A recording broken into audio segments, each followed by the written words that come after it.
جمعية الدعوة والإرشاد وتوعية الجاليات بمحافظة بدر. الحمد للہ رب العالمین والصلاة والسلام علی اشرف الانبیاء والمرسلین اما بعد۔ محترم سامعین کرام،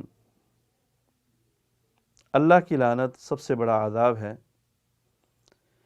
جس شخص کو اللہ ملعون قرار دے دے، جب شریعت کے اندر ایسا عمل بتا دیا جائے کہ جس عمل کے ذریعے اللہ کی لعنت برستی ہے، وہ دنیا میں بھی دھتکار دیا جاتا ہے، آخرت میں بھی دھتکار دیا جاتا ہے، انسان وہ عمل کرے تو اللہ اس عمل سے بچنے کی توفیق عطا فرمائے۔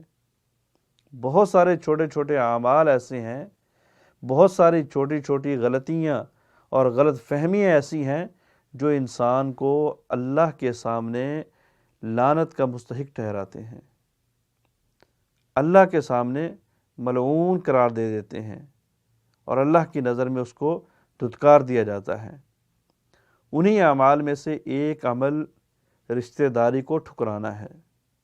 صلہ رحمی، رشتہ داری کو پالنا، یہ حقوق العباد میں سے ایک بہت بڑا حق ہے، ضروری ہے، فرض ہے، واجب ہے کہ ہمیشہ رشتہ داروں کے ساتھ اچھا سلوک کیا جائے، اچھا برتاؤ کیا جائے، ان کے ساتھ احسان کیا جائے، ان کے ساتھ نیکی کی جائے، رشتہ داری کو ملایا جائے۔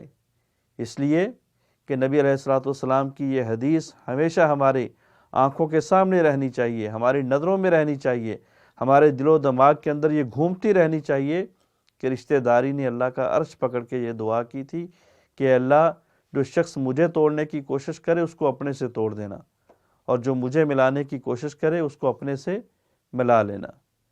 اور اللہ رب العالمین نے فرمایا کہ وہ لوگ وَيَقْطَعُونَ مَا أَمَرَ اللَّهُ بِهِ أَن يُوصَلَ، کہ جس چیز کو ملانے کا حکم دیا ہے اس کو توڑنے کی کوشش کرتے ہیں، ایسے لوگ ملعون ہیں، ایسے لوگ لعنتی ہیں، ایسے لوگ اللہ کی نظر میں دنیا میں دھتکارے ہوئے ہیں، ان کے اوپر دنیا میں بھی اللہ کا عذاب ہے اور آخرت میں بھی اللہ کا عذاب ہے۔ رشتہ داری کو ملانا چاہیے۔ رشتہ داروں کے ساتھ برا سلوک کرنے سے، ان کو اپنے آپ سے دور کرنے سے، ان کو تکلیف اور اذیت دینے سے اللہ ناراض ہو جاتے ہیں۔ اور یہ یاد رکھا جائے کہ ہمیشہ رشتہ داری کو پالنا وہ ہوتا ہے کہ رشتہ دار برا سلوک کرے اس کے ساتھ اچھا سلوک کیا جائے۔ آپ گئے ہیں، رشتہ دار آپ سے منہ پھیرے، آپ اس سے ملنے کی کوشش کریں، آپ اس کو گلے لگانے کی کوشش کریں، آپ اس کے ساتھ نیکی کرنے کی کوشش کریں، وہ آپ کے بارے میں برا سوچے، آپ اس کے ساتھ ہمیشہ اچھا سوچیں، تو یہ وہ رشتہ داری ہے جو اللہ کی خوشنودی لاتی ہے، جو اللہ کا پیار لاتی ہے، نہ کہ رشتہ داروں کے تعلقات کو دیکھ کے، نہ کہ ان کی جو ہے وہ حالت اور ان کے رویوں کو دیکھ کے ان کے مقابل رویہ بنایا جائے اور سمجھا جائے کہ ہم رشتہ داریوں کو پالنے والے ہیں۔ ایسا نہیں ہے۔